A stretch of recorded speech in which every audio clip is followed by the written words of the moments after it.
Happy Saturday, grace, love, and peace. Today is truly an amazing day. And I have something that I wanted to hopefully encourage some of you that will cross paths with this video. If you are an individual that's been damaged by a man of God, that fell away from the church, that fell away from the spiritual God that gave you healing, that gave you love, that gave you comfort, that began to put you on a path of purpose and destiny, that gave you hope for the future. If you began to turn your back on the God because you were betrayed by a man of God, a woman of God, or just in a relationship, or something happened in your life to cause you to say, I don't believe or think that there is a God, because why would this happen? Why would I have to endure such pain? Why would I have to endure such disappointment? Why would I be betrayed? Why would I be abused and used? Why would I be manipulated or lied on or just cast aside or made to feel like I'm unworthy or just not being comforted in that space and place? Why would I be evicted? Why would I get fired? Why would my husband or my wife betray me and cheat on me and just break my spirit and cause me to believe that there is not a God because I don't believe that I deserve this? And I'm here to tell you that God gave me a revelation. And if you receive this, I promise you that you will regain your faith, regain your hope and your desire to know that God loves you and you still have a great future.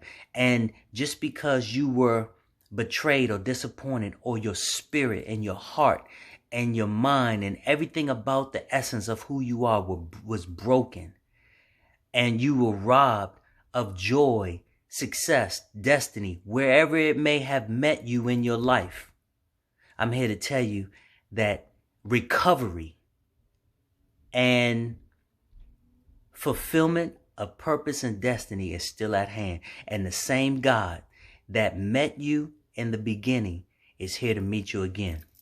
Now, what did God share with me that I'm going to share with you? And hopefully it made a major impact in my life. But the thing is, God gives grace to the humble and he resists the proud. And sometimes, now, there is a season of mourning. There's no problem with that. You have the right to mourn. You have the right to feel the pain and the anguish and the disappointment or whatever it is. To the degree that you went through, you have that right to mourn. However, if you're not seeing it in a balanced way, it will totally take you out. Remember, the enemy comes to kill, steal, and destroy. And even though subtle, the enemy will use your pain and use your anguish and use your disappointment to keep you bound. That now you no longer strive for the success, for the overflow, for the increase, for the abundance, for the promise of God. You no longer strive for it because you throw it away, cast it aside, and you don't believe any longer. And then what it does, the enemy, all it needs is a foothold to get into you. It is the little foxes that destroy the vine. So it is the little subtle thing that will get you to become bitter, cynical, unforgiving, weighted down by the pain that now you no longer are able to move beyond this struggle and you stay stuck. And I'm going to tell you something, because life and death is in the power of the tongue, you stay there. You're bewildered. You're no longer to rise above the pain. Now, every time something occurs, and because you allow yourself to stay in that place, now when more things don't work on your behalf, you become more bitter and angry towards God because nothing seems to work. But God gives grace to the humble. Humble yourself and ask God to bring healing and comfort and wisdom to guide you through your struggle, through your disappointment, through your pain, through your anguish. That is how that will work. But now this is what the revelation that came to me was. Now I am a victim of spiritual abuse. I had a mentor. I had a bishop. I had a master teacher in my life that in the time he came into my life. Now I'm stuttering for a moment because I want to make sure that I give it the clarity that I need to give it. So forgive me for that. But now I'm back on point. This is what happened.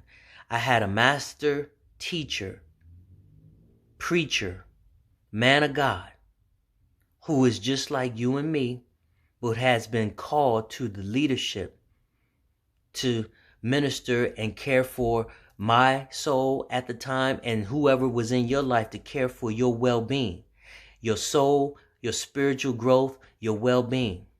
However, what I failed to do was, or what I ended up doing, I should say, is that I ended up giving him the place of God in my life. And that's where the disappointment normally happens to all of us.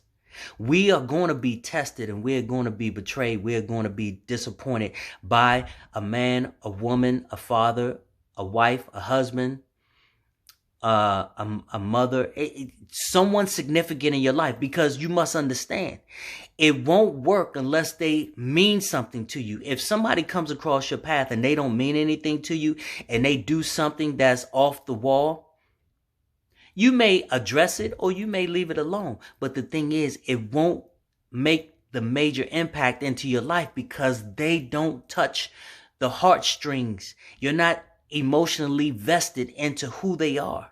You haven't given a level of trust and love and commitment and value to who they are in your life. So if they're nobody in your life, then they don't have the power. Now, why is it that a stranger can come across your path and do or say something similar that someone in your intimate life could do, but yet because you don't care for them, it doesn't make a difference? I believe that that's a divine law of God. Now, I can't come up with an actual scripture to back that up, but that is where the testing and the growth and the evolution of your maturity will come into play.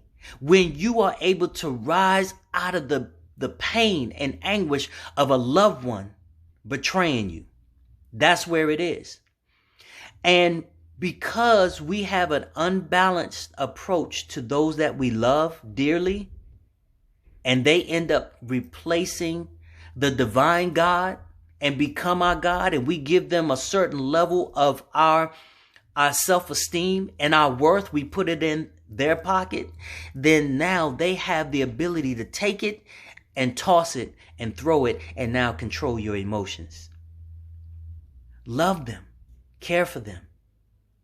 Value who they are in your life, but don't give them the power of your worth that they're able to flip you around, toss you to and fro.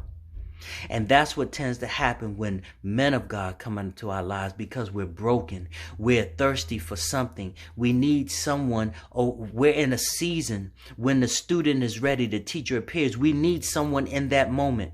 And they come.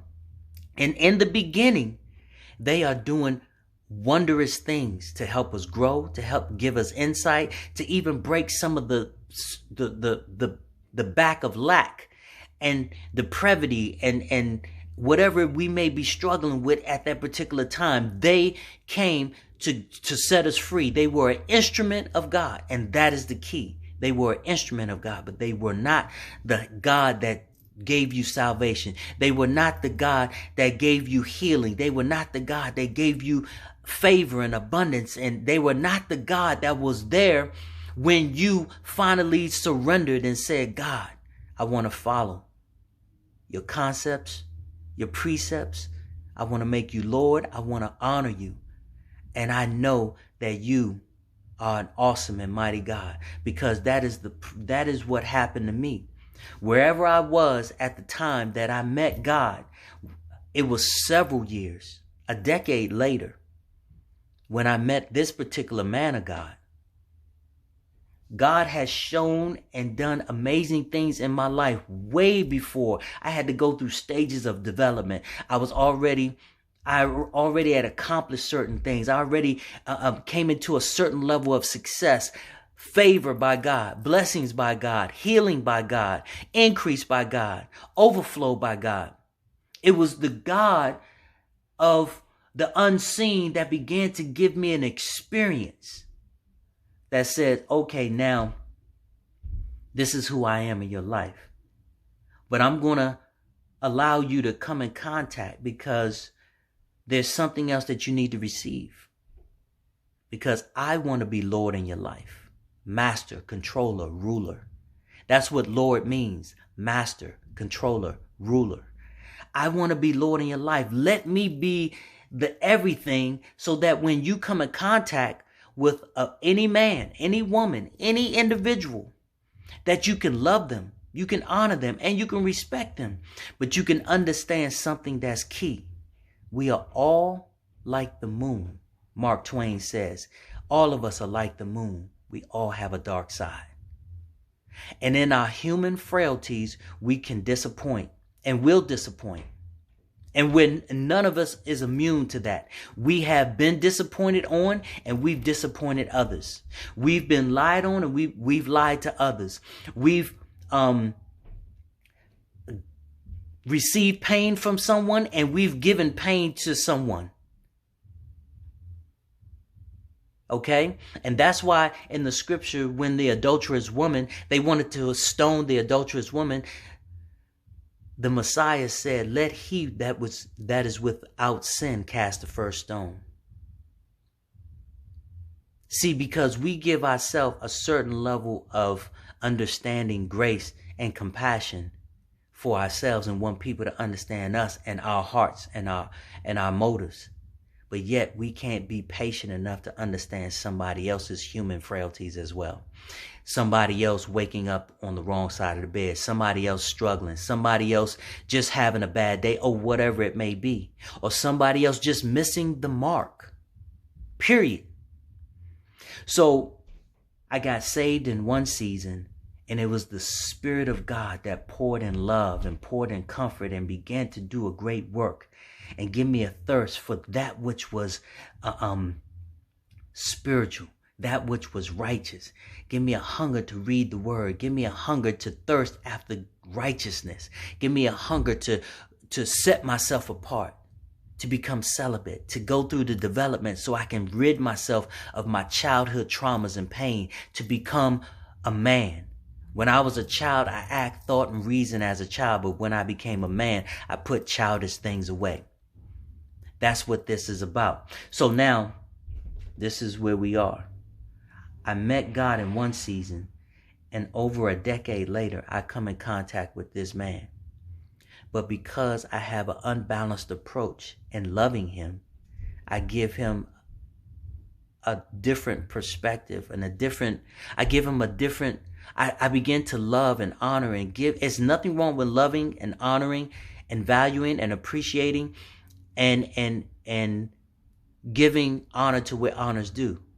But if you give them the place of the God of your spirit, then God has to take you through a test. And that's what he did to Job. Job was going to be tested by God. And the enemy was roaming the ground to and fro. And God says, what have you been doing? And he said to the Lord, said to God that I was going to and fro. And then God said, have you tested my servant Job? And he said he will continue to worship and celebrate you because you have a hedge of protection around him. he was like, okay, I will remove my protection and you can test him, but you can't have his life and you can't have his spirit. And Job lost everything. All of his children died. His cattle was burned up. Everything. He had great wealth, but everything got destroyed. And then he had a human being in his life, his wife. Throughout all of this trauma, he had boils on his skin. He got sick. He was in great agony and pain for I don't know how long the season was. It wasn't just instant that everything crashed, because there is a time where you can endure. But once you have maxed out your ability to endure, then you release and let go and let God. And that's what we need to get to. We need to get to the breaking point that we know that we don't have the power or the ability to do anything else. And we need the supernatural power and love and glory of God. And God, that's what God wants to get us to.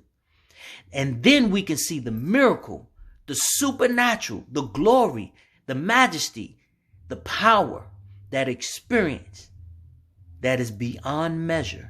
Because no one can explain the experience of God. It's a personal thing when God comes into your life and you begin to realize that, wow, that is God. So Job went through a season of being broken and tested and this shame, everything. He lost it all. His entire family, children and everything died, were killed, accident, whatever. But the thing is, they were taken away. All of his heart went to his children, his family, his possessions, the things that he was doing. And the thing is, what did he do to deserve this? What did you do to deserve what you went through? Only you and God knows what it is. And sometimes it doesn't mean that you sinned. It doesn't mean that you did anything wrong. It was only done so that the glory of God can be revealed in your life. That's it. And you are not so special, nor am I, that God doesn't do what it is that he wants to whatever his creations that he created. And this is where that thin line comes into play. And I know I'm kind of bouncing around, but certain things are coming to me. That's where that thin line comes into play to say, how can we question God? No, we can question God, but there's certain things about the sovereignty of God that just doesn't make sense to our consciousness, our minds, and our understanding, because we aren't the creator. But when you create something, when you create your business, when you establish who you are as a mogul or a business person, a CEO, how is somebody going to come into your organization and begin to dictate how you organize and do what you do? When you have struggled to really turn it into a multi-million-dollar organization, then somebody off the cuff comes in and tries to say, oh, you need to, come on now. You're not going to allow that, and neither is God. So what makes you greater than the creator? You see what I'm saying? So, okay, going back to what I'm trying to say and get to the very place of revelation. God was the one to bring about that experience. Now I'm going to tie it into Job. God was the one to bring about the testing and bring about the favor and bring about the healing that you experienced with God. And God led you to a particular church, relationship, or whatever the case may be. And God allowed it to be tested. And it broke your spirit because you had an unhealthy approach to that relationship. You gave them the place of God, whether you realize it or not. Because if you're not able to forgive, if you're not able to understand the frailties of man, if you're not able to understand that every man has a dark side, and when I say man, I'm talking about mankind, both male and female. that you are not able to have a healthy balance, that you can mourn the disappointment, but yet you can still love? I mean, when Jesus was on the cross, when Jesus was betrayed by Judas, he was betrayed by Peter too, because Peter denied him. He was betrayed by all of his disciples at one particular time and another. Some were more prevalent than others, but he was betrayed. But when he was on the cross, the one on his right and the one on his left, one said, oh man, hey, you just need to die. Just like us, we up here. The one on the right was like, hey, he did nothing. He doesn't deserve to be here. And one asked for forgiveness and one said, hey, I don't care. And that's the decision that both of us have to make.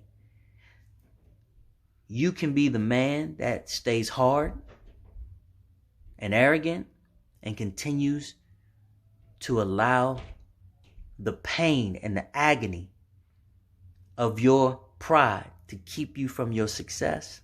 Or you can humble yourself and soften and say, you know what? I thought I knew, but I didn't. So Job went through all of his pain and all of the disappointment for however long it was. And when it came to the final point, his wife betrayed him.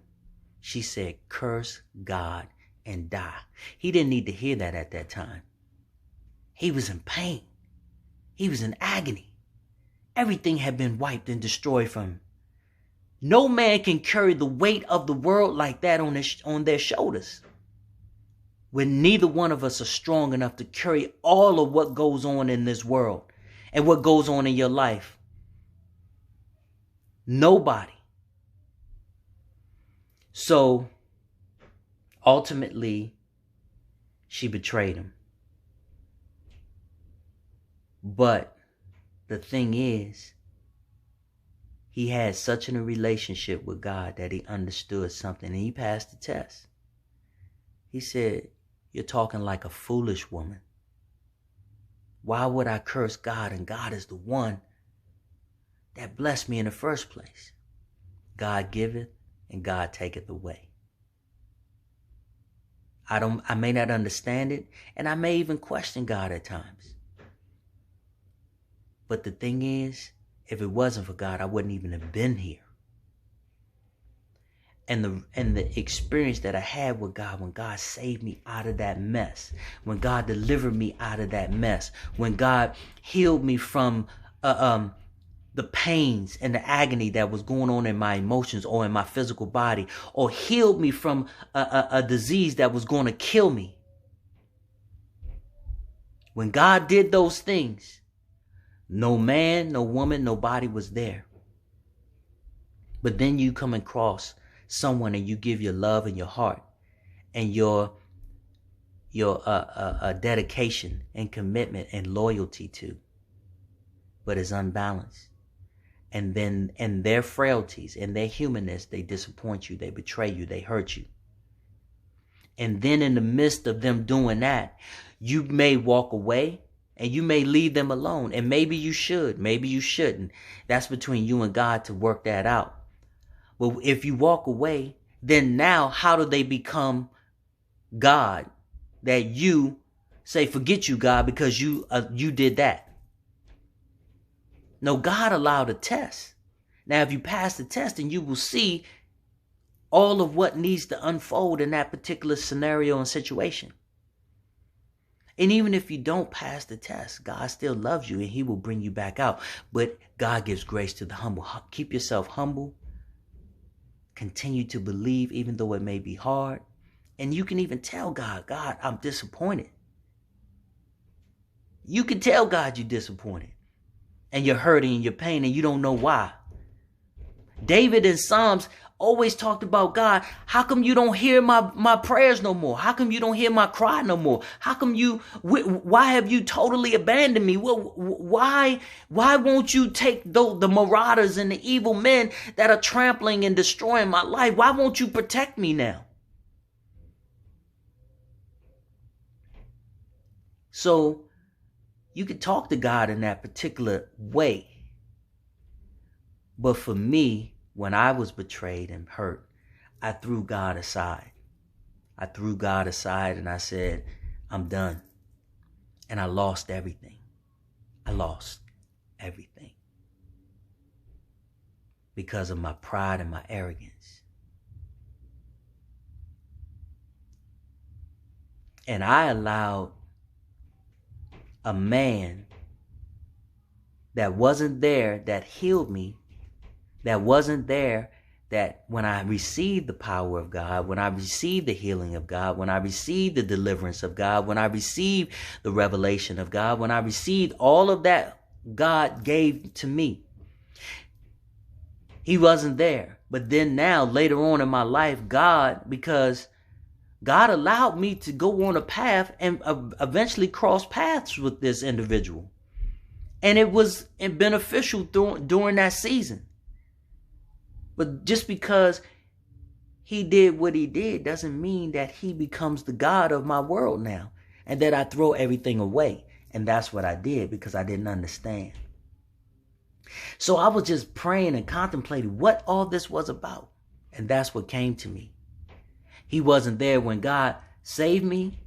He was in the journey of my life with God, but not God. So when he disappointed me, so be it. Now we're not connected any longer. However, I was able to forgive him. I was able to forgive myself.